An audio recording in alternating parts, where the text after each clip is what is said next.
Este é um trabalho voluntário, sem fins lucrativos, que oferece livros gravados em MP3 para aqueles que não têm condições de ler livros impressos. Para ouvir este e outros livros gratuitamente na íntegra, acesse nosso canal e leia as instruções na aba Sobre. Este livro foi gravado para o uso exclusivo da pessoa com deficiência visual, não podendo ser comercializado de acordo com a Lei nº 9.610, de 19 de fevereiro de 1998. Pode parecer que o corpo mecânico quântico só se envolva em questões de vida ou morte, mas isso não é verdade. Vivemos nele sem pensar naturalmente como um todo. Tenho uma paciente que percebeu esse fato enquanto estava sentada na grama comendo pão francês e ouvindo Mozart. Durante 2 anos, seu caso tinha sido muito frustrante. Ela sofria e se queixava de vários sintomas desagradáveis, inclusive irritação nos intestinos, dores de cabeça, fadiga, insônia e depressão, que resistiam a qualquer tentativa de cura. Nenhum desses males era fatal, mas ela vivia muito infeliz. O tratamento convencional com antidepressivos e tranquilizantes ajudou pouco e também não consegui nada com o uso do Ayurveda. Então, certo dia, ela foi à sede de verão da Sinfônica de Boston, um lugar ideal para um piquenique. Ela estendeu a toalha xadrez no gramado e deitou-se ao sol ouvindo música enquanto comia seu lanche em paz. Ficou muito feliz com aquilo tudo e dormiu tranquilamente naquela noite, como não acontecia há anos. Mas estava tão habituada a ser doente que não notou a nova situação. Passou-se outro ano de sofrimentos e chegou a época de voltar ao mesmo lugar, quando a mesma coisa aconteceu. Todos os sintomas desapareceram durante o dia e ela dormiu maravilhosamente bem à noite. Mas desta vez ela reparou no que acontecia. Veio me procurar alegremente, sacudindo o recorte de um jornal médico com um artigo sobre a síndrome de SAD, Desordem Afetiva Sazonal, que descrevia o mal que costuma provocar séria depressão durante o inverno, sem causa aparente. Agora sabemos que a causa está ligada ao órgão pineal no interior do cérebro. Essa glândula endócrina, oval e achatada, embora cercada de massa cerebral, reage às mudanças da luz do sol como se fosse uma espécie de terceiro olho, o que todos querem desenvolver na nova era. Alguns animais menos evoluídos, como a lampreia, realmente possuem um terceiro olho. Em certas pessoas, a exposição insuficiente ao sol no inverno dispara suas secreções pineais. A glândula passa a produzir em excesso um hormônio chamado melatonina, que provoca a depressão. Veja, disse ela, tenho sofrido essa síndrome o tempo todo e bastou que me sentasse ao sol para ficar novamente com a glândula pineal normal. Sinto muito, respondi, mas essa doença costuma aparecer no inverno. O rosto dela demonstrou desapontamento e logo prossegui. No entanto, você colocou o dedo num ponto muito importante. Agora sabemos que sofre de uma deficiência que tem tratamento. E qual é? Ela perguntou. Deficiência de piquenique, disse eu, e pela primeira vez vi seu rosto se iluminar em um verdadeiro sorriso. Ela prossegue seu autotratamento. Regularmente foge da paisagem cinzenta do escritório e vai sentar-se ao sol para almoçar na companhia dos amigos, ouvindo Mozart. Isso não pode parecer um remédio muito evoluído, e, em certo sentido, não é, mas funciona, porque precisamos da natureza para libertar nossa natureza. Vivemos cercados pela melhor influência de cura, ar puro, luz do sol e beleza. Na Índia, o Hipócrates do Ayurveda Um grande médico e sábio chamado Charaka prescrevia um pouco de luz solar para todas as doenças, além de uma caminhada pela manhã. Seu conselho jamais perderá o valor. Se encontro uma campina verdejante, salpicada de margaridas, e sento-me à beira de um regato de águas cristalinas, descobri um remédio. Ele suaviza meus sofrimentos como o colo de minha mãe, quando eu era pequeno, porque a terra é realmente minha mãe e a campina verde seu colo. Você e eu somos estranhos um ao outro, mas o ritmo interno de nossos corpos ouve as mesmas ondas do oceano que nos embalavam em época anterior à memória. A natureza é a cura do homem, porque ela é o homem. Quando o Ayurveda diz que a lua é nosso olho direito e o sol nosso olho esquerdo, não devemos zombar. Foi banhando-nos à luz da lua, ao sol e no mar que a natureza formou os corpos que habitamos. Esses foram os ingredientes que nos proveram a cada um de nossa parte da natureza, uma concha, um sistema de sustentação de vida, um companheiro íntimo, um lar por 7 décadas ou mais. A descoberta do domínio quântico abriu caminho para se perceber a influência do Sol, da Lua e do mar no fundo de nós mesmos.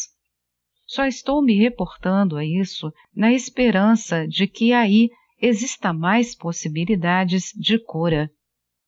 Já sabemos que um feto humano se desenvolve lembrando-se das formas e imitando um peixe, anfíbios e mamíferos primordiais. As descobertas quânticas nos permitem penetrar em nossos próprios átomos e relembrar o universo primordial. Em eras passadas, surgiram no universo a luz e o calor para durar 20 bilhões de anos. Mas cada ser humano é uma nova centelha iluminando o fogo que irradia a vida. Na Índia Védica, o mesmo fogo sagrado que havia na Terra, Agni, servia para nomear o calor digestivo do estômago e o fogo solar do céu. Sir Arthur Eddington afirmou certa vez que 2 realidades deviam ser conhecidas em seus próprios termos, uma trivial e outra de suma importância. A trivial era a realidade mecanicista investigada pela ciência. A importante era a realidade humana da experiência comum. Na realidade científica, afirmou ele, a Terra é uma partícula de matéria girando em volta de uma estrela medíocre, perdidas ambas entre bilhões de objetos estelares mais importantes. Mas, na realidade humana, ela continua sendo o centro do universo, porque a vida que abriga é a única coisa importante, pelo menos para nós. A expressão mais pungente dessa ideia surgiu de uma paciente que tinha muitos problemas de saúde, inclusive câncer. Para readquirir sua perspectiva, ela resolveu escrever algumas experiências importantes do passado. Uma das que lhe ocorreu foi de quando era ainda bem mocinha. Deu-lhe o título, Mas Como Eu Posso Ser a Lua? 16 anos de idade. Segue um trecho. Estou deitada a sós no pasto escuro, exceto pela magnética lua cheia. Há uma completa sensação de quietude. Meu ser é parte da terra e, ao mesmo tempo, parte da pura luz branca da lua. Nada mais importa. Por um segundo imagino, estou morta? Não tem importância. Estou passando uma hora nas mãos de Deus e ele se transformará em parte de mim. Um número surpreendente de pessoas teve experiências como essa, a que Eddington denominava o contato místico com a Terra. Minha paciente, tempos depois, afastou-se de sua experiência e foi se habituando gradualmente ao desgaste do trabalho e das preocupações familiares que nos separam a todos da natureza. No caso dela, o acúmulo de estresse fez com que adoecesse frequentemente. O estranho é que no momento em que deixou de contrariar a natureza, o velho sentimento de ligação voltou com a mesma força. Quase aos 30 anos, ela foi visitar uma praia no Pacífico e escreveu: "Durante horas, sozinha na praia, voltei a ficar com Deus. Eu era a onda que crescia e arrebentava, seu ruído, sua força. Eu era a areia morna e vibrante, viva. Eu era a brisa suave, livre. Eu era o céu puro e sem fim. Sentia apenas um amor enorme. Eu era mais que o meu corpo e sabia disso. Esse momento foi absolutamente belo e purificador. Também como médico, acredito no que ela descreve. Nosso mecanismo interno de cura combina perfeitamente com o externo.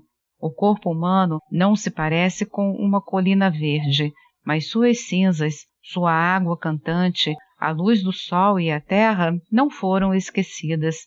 Foram simplesmente transformadas em nós. Existe um bom motivo para todas as medicinas antigas afirmarem que o homem é feito de terra, água, fogo e água. Como o corpo humano é inteligente e conhece esse fato, sente-se livre quando volta ao lar da natureza. É com enorme alegria que reconhece a mãe. Essa sensação de liberdade é vital. Permite que as naturezas interna e externa se misturem. O mesmo é verdade para o corpo mecânico quântico. Ele é apenas uma porta de volta à natureza. Não há necessidade de explicá-lo, a não ser por um triste fato. O intelecto, indo contra a natureza, fez um ótimo trabalho de bloqueio dessa porta. Existem outras coisas para se dizer a respeito do corpo mecânico quântico, mas não consigo pensar em mais nada que seja necessário saber. A medicina de hoje quer dar um salto além dos problemas atuais, só que esse desejo se transformou em espera. Um colega meu de faculdade em Nova Delhi teve ascensão meteórica nos Estados Unidos como pesquisador e antes de completar 45 anos já lecionava na Faculdade de Medicina de Harvard. Recentemente, jantamos juntos em um restaurante de Boston e depois, durante a conversa, ele fez uma previsão. Houve uma reunião com os principais pesquisadores de medicina em Washington, comentou sombriamente, e todos concordamos que até 2010, aproximadamente, ainda não haverá cura para os casos mais graves de câncer e nenhum avanço na compreensão da AIDS. Esse sombrio prognóstico deve ser evitado a qualquer preço. Pode ser impecável do ponto de vista científico, mas não faz sentido na perspectiva quântica. Somos todos eficientes navegadores nos domínios da zona interrogativa, onde a ciência ainda tateia com uma réstia de luz. Isso não sugere uma solução? Os misteriosos colapsos da inteligência do corpo que ocorrem no câncer e na AIDS podem ser devidos a uma única distorção, uma curva errada nas regiões ocultas da inteligência do DNA. Para ver como o problema mente-corpo pode ser resolvido, precisamos examinar mais de perto essas curvas e sua origem invisível. Esta é mais uma edição do canal Livros Falados Voz Humana. Que o bem, o bom e o belo se multipliquem em benefício das criaturas.